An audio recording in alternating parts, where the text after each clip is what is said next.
What's up, guys? This is Vito with the Vito and Anna team. Joined with me today is Fabio Campanella, an accountant from Toronto, also my very good friend and cousin, visiting us here in South Florida. Today, I'm going to ask Fabio a series of questions that we often get from our Canadian buyers to help guide you with purchasing a property in South Florida. Hey everybody, I'm Fabio Campanella from the Campanella Group.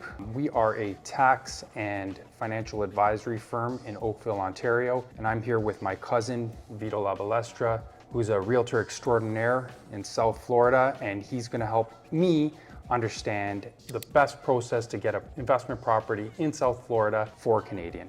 So one of the common questions I get from my clients is, what are the best areas for Canadians to purchase rental properties in South Florida? So we like to start with budget. It really depends on how much you can spend. We have clients who come to us with a budget of $500,000. They may have it in cash. They may have 25% down to do financing, or they come to us with $1 million, and depending on how much they can afford to spend will really determine where we can look to purchase. You mentioned financing, right? This is one of the roadblocks we always get into with Canadians. How do we get financing? So it's difficult to get financing in Canada for the purchase of an American property. But is it possible for the Canadian investor to actually get financing here from an American bank? Yes, absolutely. We have a multitude of lenders who will offer financing to Canadians or other international buyers. What do those terms look like? Like, what am I looking at putting down in terms of percentage on the property? You'll need to put down anywhere between 20 and 30% of the purchase price, and you'll have to qualify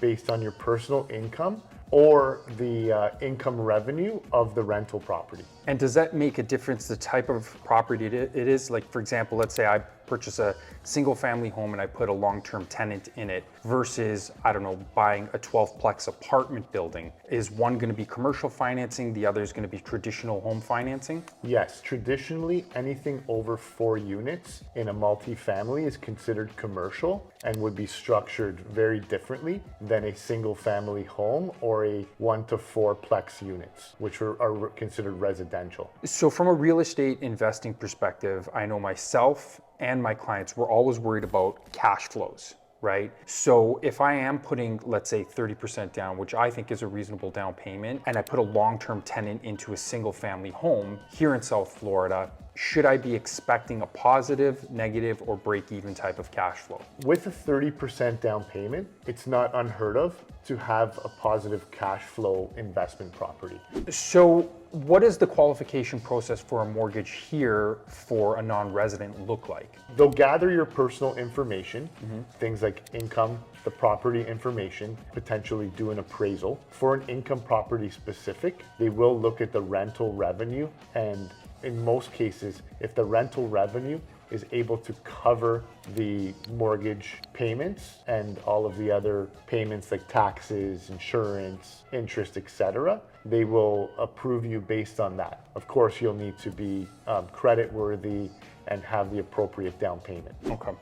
So now a lot of Canadians have, with the rise of Airbnb, Verbo, and these other platforms, they have this idea that they're going to be able to buy a property and pop it up on one of these platforms, short-term rent this property, make a lot of money, and still be able to use it personally. Is this a realistic expectation? Is this a well-tapped into market, or is it overrun? It is. It's a little oversaturated in certain areas, especially at the lower price points. To have a successful short-term rental in a market that's saturated, you have to go above and beyond when it comes to the experience and amenities that you're delivering to your clients. Our team offers a full end-to-end service experience for Canadians purchasing properties in the US. We have the advice, tools, and experience you deserve.